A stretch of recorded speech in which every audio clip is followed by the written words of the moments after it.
Assalamualaikum warahmatullahi wabarakatuh. Saya Muhammad Muzaki Mubarak dari kelas 2C Ekonomi Syariah Fakultas Syariah dan Ekonomi Islam. Dalam video kali ini, saya serta rekan-rekan saya akan menjelaskan tentang permintaan faktor produksi dan mekanisme upah pasar tenaga kerja.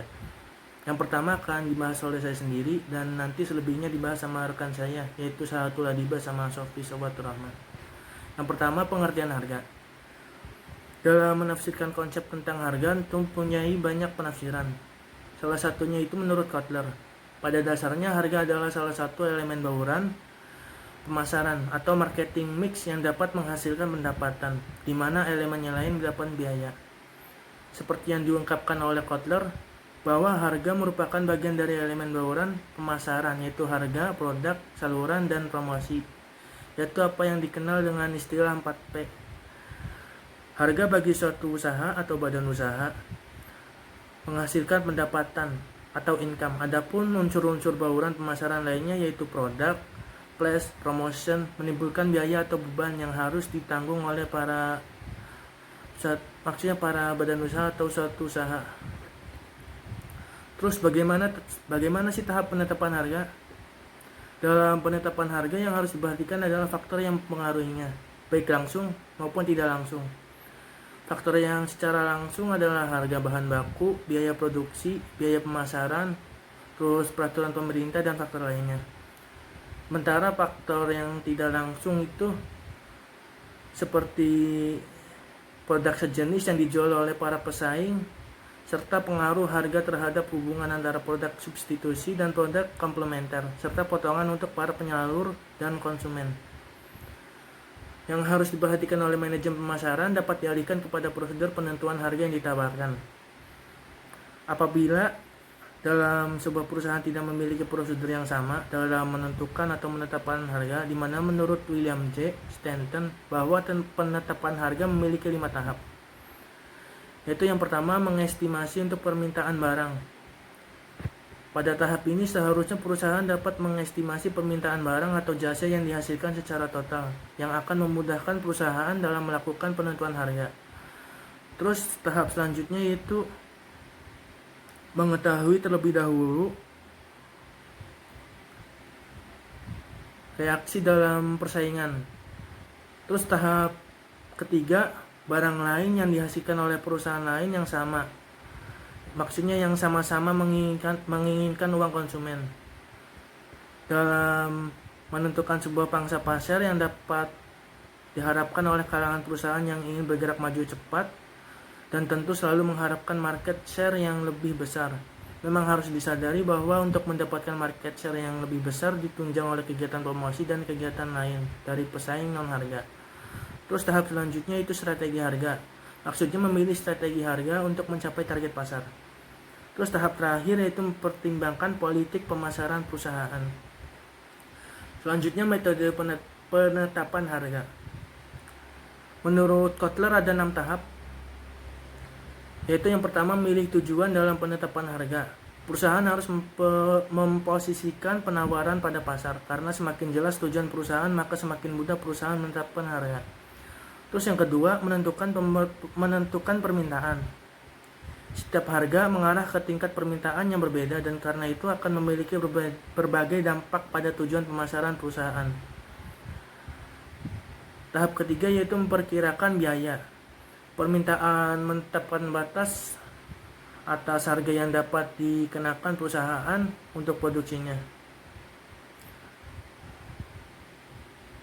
Tahap keempat yaitu menganalisis biaya, harga, dan penawaran pesaing. Dan tahap kelima yaitu memilih metode penetapan harga. Perusahaan memilih metode penetapan harga yang mencakup satu atau lebih dari 3 pertimbangan. Terdapat 6 metode dalam penetapan harga, yaitu yang pertama, penetapan harga markup. Yang kedua, penetapan harga nilai anggapan. Terus penetapan harga nilai. Terus penetapan harga going rate. Penetapan harga jenis lelang.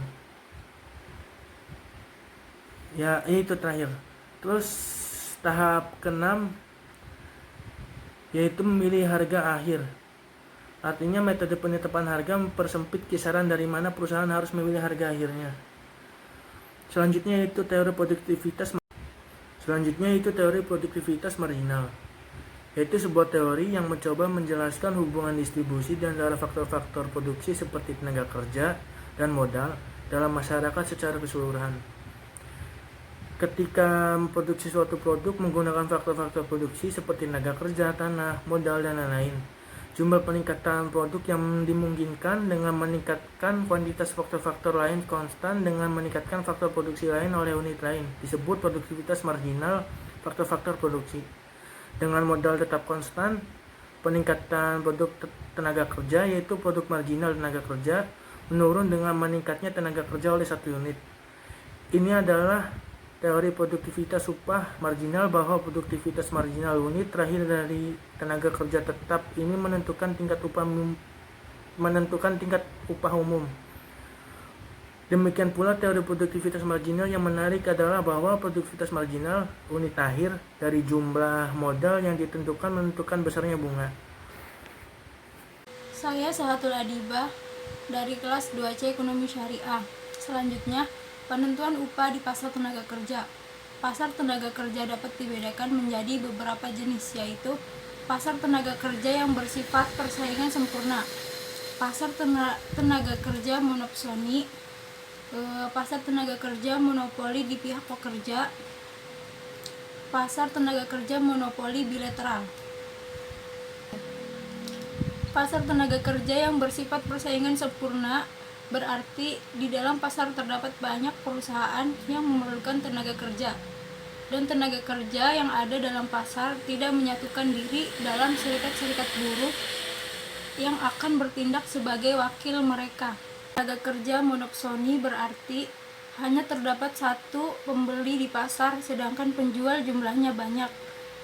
Pasar tenaga kerja seperti ini bersifat monopoli di pihak perusahaan.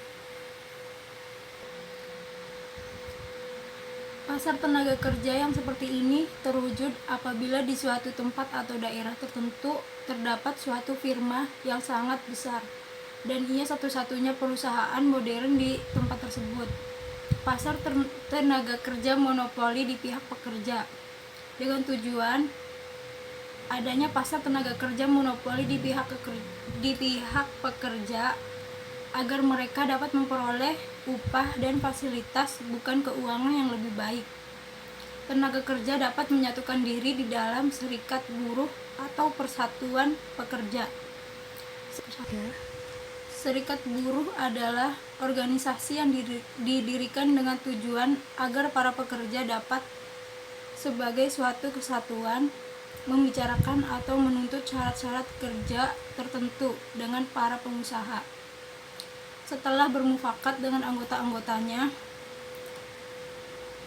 pimpinan persatuan pekerja akan menuntut upah dan syarat-syarat kerja lain kepada para pengusaha, antara lain menuntut upah yang lebih tinggi dari yang dicapai pada keseimbangan permintaan dan penawaran, membatasi penawaran tenaga kerja, menjalankan usaha-usaha yang bertujuan menaikkan permintaan tenaga kerja. Pasar tenaga kerja monopoli bilateral, yaitu di dalam pasar tenaga kerja di mana tenaga kerja bersatu dalam suatu serikat buruh, dan di dalam pasar tenaga kerja di mana hanya terdapat satu perusahaan saja yang menggunakan tenaga kerja. Upah uang dan upah real. Pengertian upah sendiri adalah segala macam bentuk penghasilan yang diterima buruh atau pegawai baik berupa uang maupun barang dalam jangka waktu tertentu pada suatu kegiatan ekonomi. Upah uang yaitu sejumlah uang yang dibayarkan kepada karyawan yang berhak secara tunai sebagai imbalan atas pengerahan jasa-jasa atau pelayanannya sesuai dengan ketentuan-ketentuan yang terdapat dalam perjanjian kerja di bidang industri atau perusahaan atau suatu organisasi kerja, di mana dalam keadaan upah tersebut tidak ada tambahan atau keuntungan yang lain yang diberikan kepadanya. Upah real Yang dimaksud upah real adalah tingkat upah pekerja yang diukur dari sudut kemampuan upah tersebut untuk membeli barang-barang dan jasa-jasa yang diperlukan agar memenuhi kebutuhan para pekerja. Upah real ini ditentukan oleh daya beli upah tersebut yang akan banyak tergantung dari yang pertama yaitu besar atau kecilnya jumlah uang yang diterima. Yang kedua yaitu besar atau kecilnya biaya hidup yang diperlukan. Faktor-faktor yang menimbulkan perbedaan upah. Yang pertama yaitu umur tenaga kerja. Perbedaan umur antara pekerja secara umum berpengaruh signifikan terhadap penerimaan upah. Karena tenaga kerja usia produktif 15-16 tahun akan menerima upah yang sesuai dengan trennya yang terus meningkat hingga melewati batas usia produktif. Kemudian setelah itu trennya akan menjadi turun ketika pekerja sudah memasuki usia pensiun. Perbedaan dalam tingkat upah akan semakin besar pada pekerja-pekerja yang lebih tua. Yang kedua yaitu status pekerjaan.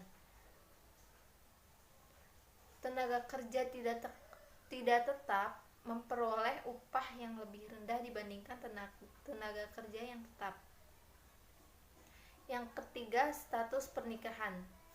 Antara tenaga kerja yang masih lajang memperoleh upah yang lebih rendah dibandingkan dengan mereka yang sudah menikah. Karena yang sudah menikah biasanya akan memperoleh beberapa tunjangan seperti tunjangan istri, tunjangan anak, dan tunjangan lain-lainnya. Yang keempat, lokasi. Lokasi lingkungan bisnis pada suatu tempat merupakan suatu tantangan bila lokasi tersebut memberikan pengaruh terhadap produktivitas. Akibat perbedaan dalam pendidikan, modal yang tersedia, kualitas infrastruktur, dan komunikasi sehingga terdapat perbedaan besar dalam produktivitas antara tenaga kerja yang berdampak pada perbedaan besaran upah dan nilai tambah per kapita. Yang kelima, jenis kelamin. Studi tentang diskriminasi upah secara gender sudah terdokumentasi secara baik selama beberapa dekade dan merupakan salah satu aspek yang paling banyak diteliti oleh para ekonomi ketenagakerjaan. Hampir semua studi mengkonfirmasi adanya diskriminasi upah secara gender. Laki-laki menerima upah yang lebih tinggi daripada upah perempuan. Pekerja perempuan dengan pendidikan yang lebih tinggi tidak selalu mengakibatkan kesenjangan upah menjadi lebih tinggi. Yang keenam, tingkatnya pendidikan. Semakin tinggi tingkat pendidikan, semakin tinggi pula tingkat upah. Hal ini disebabkan oleh kemampuan belajar pekerja yang berpendidikan tinggi relatif lebih baik. Selain itu, pekerjaan yang tinggi secara tidak langsung akan membawa konsekuensi terhadap pilihan-pilihan individu dalam mendapat pekerjaan, sehingga lapangan pekerjaan yang mendapatkan pendapatan tinggi cenderung akan diambil oleh tenaga berpendidikan. Yang ketujuh yaitu pelatihan kerja. Semakin banyak pelatihan yang diperoleh seorang tenaga kerja berarti akan menambah tingkat keterampilannya, sehingga menjadi lebih produktif yang pada akhirnya akan berdampak positif terhadap tingkat perolehan upah. Yang kedelapan yaitu sektor atau lapangan usaha. Tingkat upah bisa berbeda antara region maupun antara satu sektor dengan sektor lainnya. Pada dasarnya, perbedaan upah ini bisa disebabkan oleh pasar kerja itu sendiri, karena beberapa pasar kerja yang ada berbeda dan terpisah satu sama lain. Dalam studi di Indonesia ditemukan bahwa sektor pertanian mendapatkan upah lebih rendah jika dibandingkan dengan sektor jasa dan industri. Yang kesembilan, jumlah jam kerja. Secara teori, semakin banyak jumlah jam kerja yang dicurahkan oleh tenaga kerja dalam kegiatan ekonomi, maka upah atau balas jasa tenaga kerja yang diterima juga akan semakin besar. Yang terakhir yaitu jenis pekerjaan. Jenis pekerjaan yang berbeda memerlukan tingkat pendidikan dan keterampilan yang berbeda, sehingga produktivitas kerja seseorang berbeda menurut tingkat pendidikan dan keterampilan yang dimiliki, yang juga berimplikasi pada besaran upah masing-masing yang